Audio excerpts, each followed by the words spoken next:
now we're going to challenge you, Mr. Krish. Yeah. Okay. I hear you say these words a lot, like I need to, I must, I have to, I better. Those are self-defeating words, and they give you no choices. So what we do on this program is we help people change their vocabulary in order to change their life, okay? Okay. When we ask people, rather than to say, I need, I ask them to say, replace that with I could. I could. I could do that, and what that does, it gives you a choice. And when you have choices, you begin to empower yourself.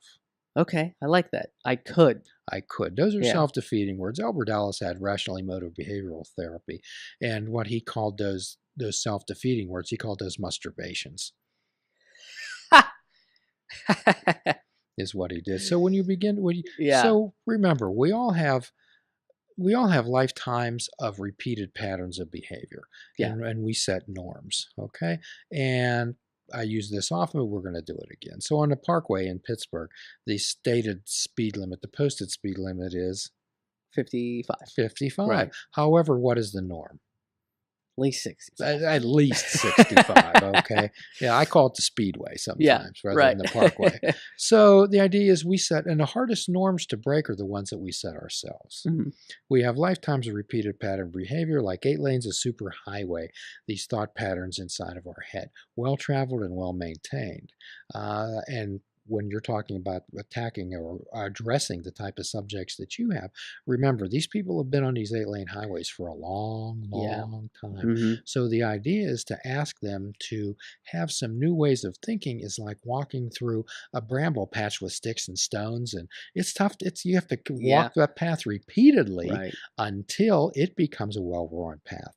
And when we quit watering those other pathways, like we quit watering a flower, then it begins to wither.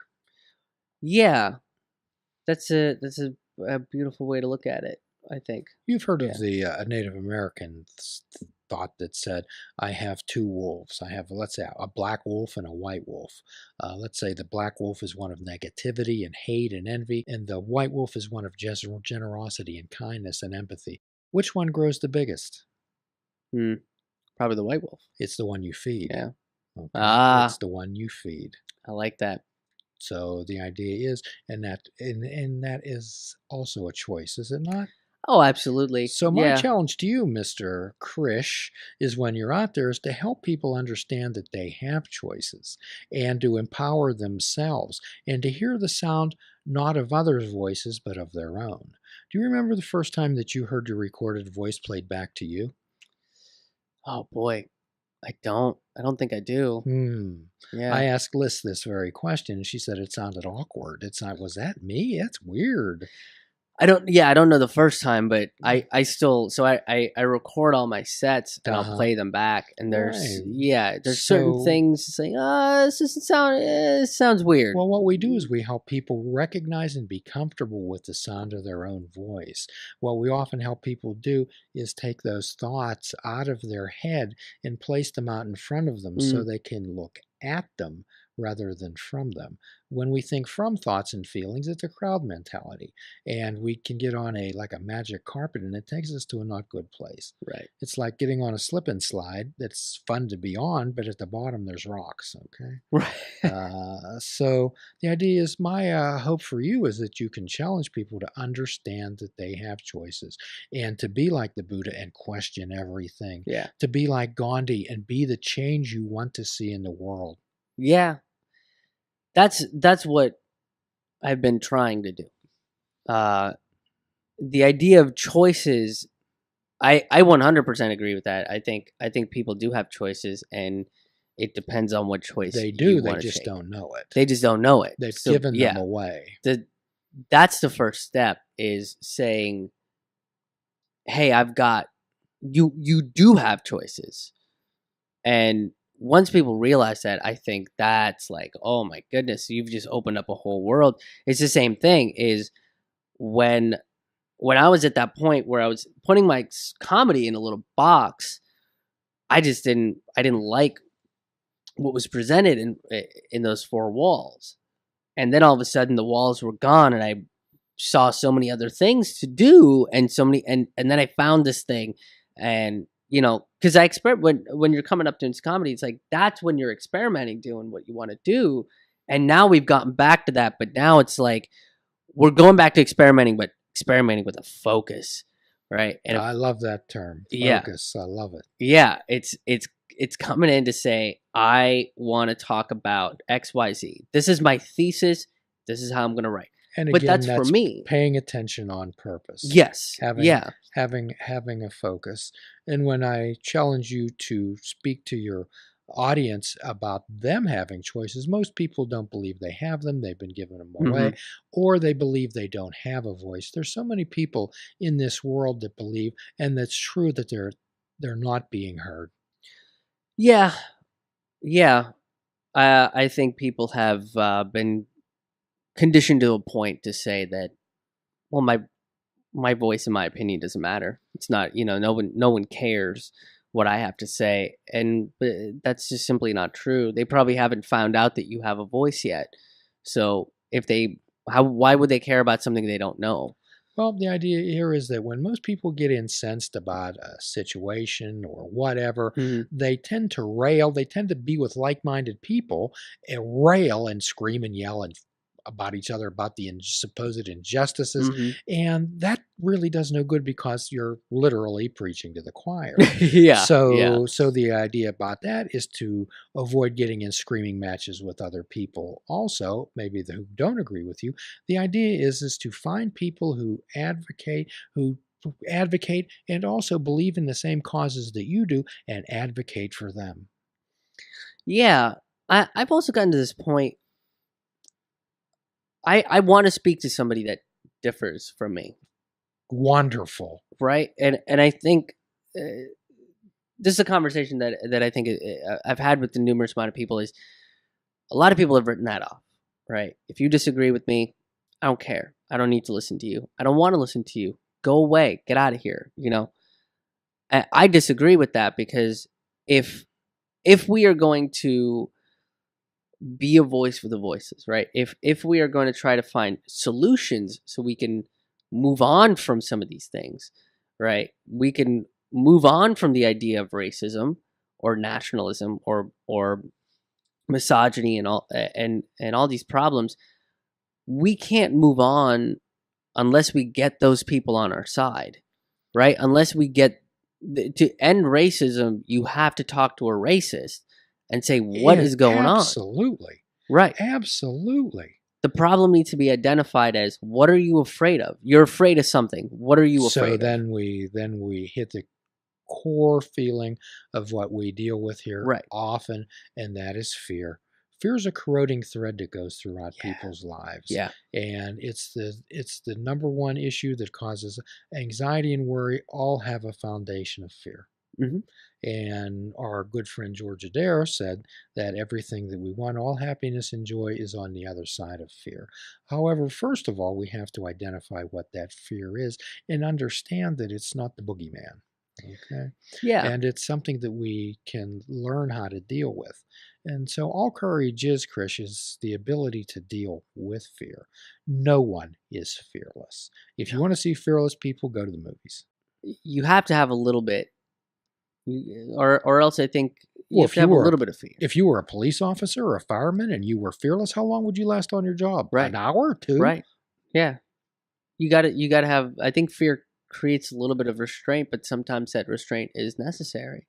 I've definitely gone into rooms where I don't waver from what I do on stage, but at least knowing, okay, I'm going to say some of these things. These things might not be what they want to hear, and if they get a little aggressive, I need to figure out a way out. But that's the fear talking. But I don't want that fear to say that this is what's going to happen. However, it serves a purpose. It serves a purpose. Okay. Yeah. And fear certainly can serve a purpose. Okay? Yes. You can turn fear, and you can turn it into anger, and then you can turn anger into determination. Yeah, I think the value in fear is identifying what's causing it or why you have it. Right. I think that's the important part of that. So you're talking about being in that venue and being there with your eyes wide open. And I particularly enjoyed when you were talking a bit in one of your monologues about people walking through their life with their eyes wide shut. In fact, we do. We speak on that quite often here on our program. Walking through your life with your eyes wide shut. Yeah, I think there's a lot of problems that people just don't want to talk about or address or just pretend like it's a problem because if they have to face that reality, again, it goes back to you might not have a solution for it. That's fine. You don't need to find a solution for it, right? If you want to find a solution for it, that's your choice. You can go find a solution for it, right?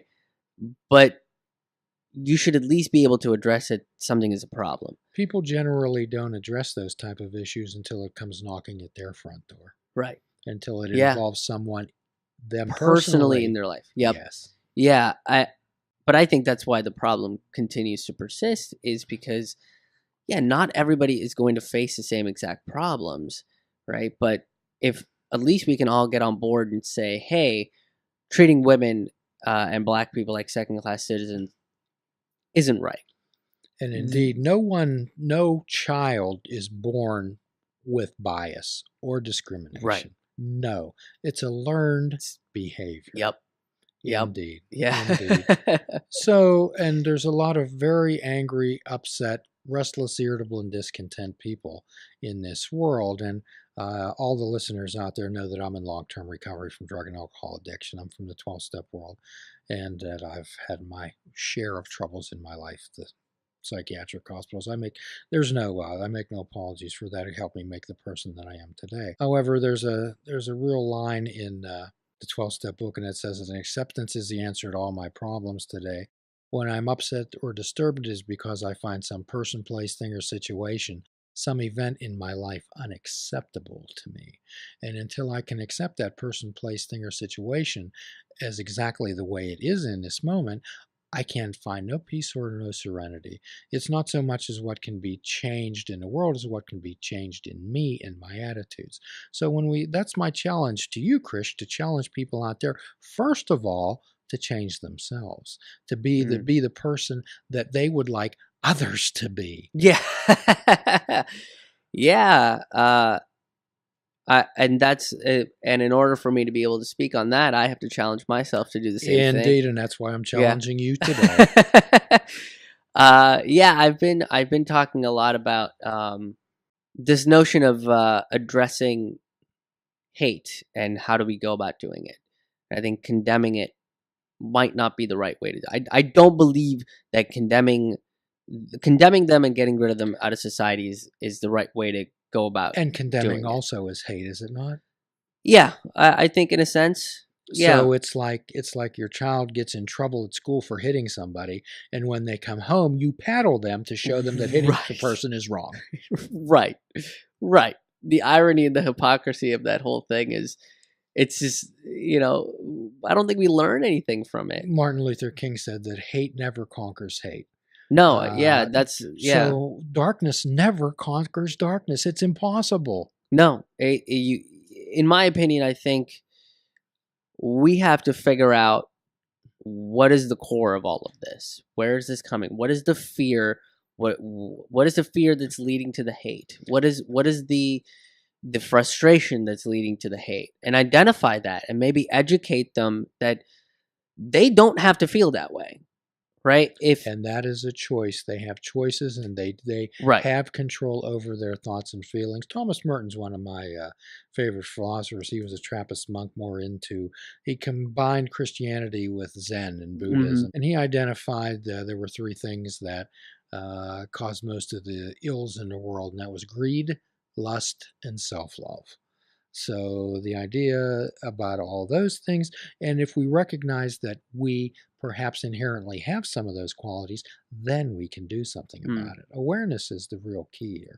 And most people would never want to admit that, I do. I'm a little greedy. I am a little bit this. Right. Well, when you are that, when you recognize it, then you can do something about it. Well, and that's the other part of it is, once you recognize that, hey, maybe you do want fame or money or whatever it is, that might not necessarily be a bad thing, right? Is because I like cookies and eating ice cream and milkshakes, and want to eat that for breakfast, that might not be the worst thing in the world, right? Accepting that that's what I want and that's going to make me fat. Cool. I'm fine with it. I love milkshakes. I'm going to be fine with just being, a little bit heavier because of my love for milkshakes. But, I think accepting what you are and at least being able to admit that and admitting to say that I'm an empathetic person that takes on other people's problems, probably a little bit too much. Is that the worst thing in the world? Probably not, as long as you're okay with it. That's the other. I think that's the other half of it. The question is what you're doing when you have a thought or an action or a behavior. Is it causing disruption or distress in anyone else's life? Are you interfering with someone's pursuit of happiness or their life or their family? And if you are, then you might want to step back and take a look at that. Yeah, that's the hard part. Is I don't think people want to believe that they are causing harm to other people. There's a guy that I met that does addiction counseling and behavioral therapy and things like that. And he was talking to me about these blocks that your brain will build for itself, right? Yeah. So the thing he was telling me was you can go at these people, right? You can go at addicts and say, because you decided to steal money from your child to go buy drugs, your child did not have lunch that day. And to them, their brain can't fathom this. No. It can't process that they hurt someone that they cared about to go do that thing, right? So their brain builds this block and go, I don't know what you're talking about. No, but you did. No, I don't. So the more you kind of coat them, the thicker this block becomes. So basically what me and him were talking about is, well, we have to approach it a different way. Right? We have to approach it in a sense that it's not trying to get them to feel bad about what they did. It's just trying to get them to be like, hey, that's a thing that happened. You go, oh, yeah, that is something that happened. Oh, well, I don't want to do that again. Great. Now we can move forward, that we have accepted that, or we can move forward from, yeah, I did that. And you know what? I think I'd probably do it again. Guilting and shaming someone never doesn't work. Yeah. Please check out our website at fishingwithoutbait.com, where you can listen to the show, comment on our discussions, and find out where you can subscribe to our podcast. If you're interested in flying the colors of Fishing Without Bait, click the shop icon on our website. We have clothing, mugs, cell phone cases, and so much more. Show the world that you fish without bait. This show is a member of the Sorgatron Media Podcast Network. Find out more at sorgatronmedia.com.